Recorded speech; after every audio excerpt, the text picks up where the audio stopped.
Alessandro Ciriani, presidente della provincia di Pordenone, presidente anche dell'Unione delle province del Friuli Venezia Giulia. Oggi ospite di Storia Anzi Noi, Storia per questo convegno su autonomie e confronto, è stato ospitato proprio qui a casa sua, presso la provincia di Pordenone, per un argomento che purtroppo l'argomento principale è proprio quello delle eliminazioni, insomma, delle province. Quali sono oggi il ruolo e le funzioni delle province? Io credo che il nostro ente, così come tutto il resto delle province, abbia un compito insopprimibile e insostituibile, cioè quello di gestire un concetto che non è per nulla filosofico, è molto concreto, l'area vasta, cioè non possiamo pensare né di delegare la gestione di alcune funzioni importanti, il trasporto pubblico, l'edilizia scolastica, le politiche ambientali, le politiche occupazionali del lavoro e altri servizi ancora, di frammentarli in mille rivoli dandoli ai comuni anche in forma associata, e neppure pensare di rafforzare un accentramento regionale, quindi di caricare ancora di più quello che è il pachiderma regionale. Esistono problematiche, una ragnatela di problematiche che attraversano i perimetri dei singoli comuni e che quindi impongono che ci sia un ente che possa ridurre ad uno queste problematiche e poterle affrontare in maniera razionale, quindi rispettando i principi di efficienza, di efficacia e anche di economicità dell'azione amministrativa. È vero, si paga il costo di una informazione non adeguata, per cui le province sono effettivamente forse l'ente meno conosciuto dal cittadino, proprio perché svolgono compiti tecnici, ma è altrettanto vero che l'efficienza e il costo complessivo sulla spesa pubblica di questi enti è assolutamente marginale e inferiore rispetto ad altri tipi di problematica. Quindi significa garantire una serie di servizi ai cittadini spendendo in maniera adeguata, e questo è asseverato e confermato dalla Corte dei Conti, da esperti, da studi, da una mole ormai di documentazione che è assolutamente a disposizione di tutti. Ormai è sufficiente andare su internet per trovarla, oppure sul sito delle province italiane, e sono anche dati incontrovertibili. La cosa che dispiace è che il confronto sulla riforma istituzionale non avvenga in termini di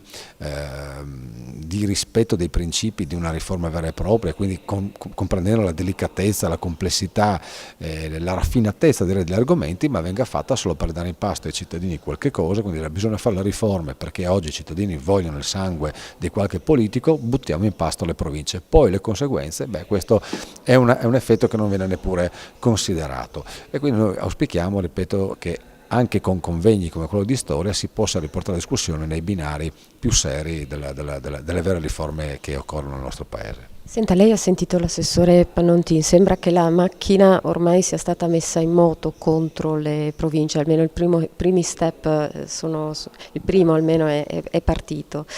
Ma come vede lei Pordenone, il futuro di Pordenone senza la provincia, alla luce della sua esperienza? Intanto diciamo che è triste pensare al fatto che sia un processo ormai segnato, rispetto al quale non ci sia la possibilità di fermarlo, anzi che dopo inneschi una serie magari di ricorsi che i cittadini comprendono poco, no? Perché in realtà bisognerebbe evitare di fare ricorsi e risolvere i problemi prima. Io vedo la situazione in modo estremamente negativo, su due aspetti almeno. Il primo è quello identitario, cioè di un territorio che perde la sua provincia, che è stata conquistata con una certa fatica. Non è stato un processo giuridico quello che ha creato Pordenone, ma un processo dal basso delle categorie economiche e sociali che hanno voluto dare una carta di identità ad un territorio che già preesisteva con la sua identità, ma a cui mancava l'ufficialità, per difenderlo da spinte che ancora esistono oggi dal Friuli e dall'altra parte del Veneto. E questo significherà sostanzialmente perdere questa grande conquista. Il secondo è sul lato dei servizi e dei costi, perché è inevitabile che la riforma, sia che comporti uno spostamento del processo decisionale a Trieste, sia che lo porti a suddividerlo tra tanti piccoli comuni, comporterà un aumento dei costi, e questo, come è emerso anche oggi nell'intervento del professor Fracanzani, va contro quelle che sono anche le direttive europee, non dal punto di vista costituzionale ma anche dal punto di vista contabile. Cioè oggi le riforme si fanno se producono effetti benefici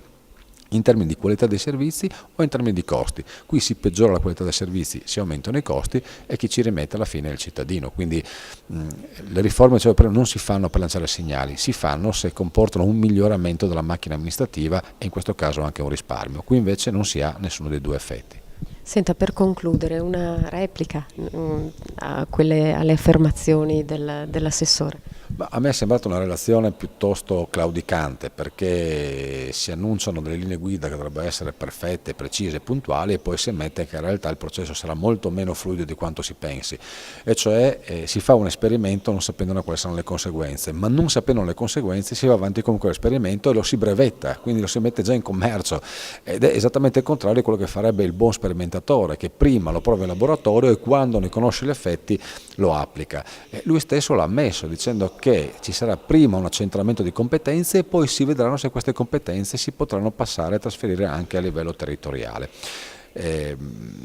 Non sfugge a nessuno che questa è una riforma di carattere politico e oggi il nostro Paese non ha bisogno di troppa politica, ha bisogno semmai di equilibrare, di compensare quelle che sono le scelte della politica con le competenze, con la tecnicalità delle operazioni, facendo in modo di evitare di mettere di fronte l'obiettivo politico anche quando questo può cagionare dei danni.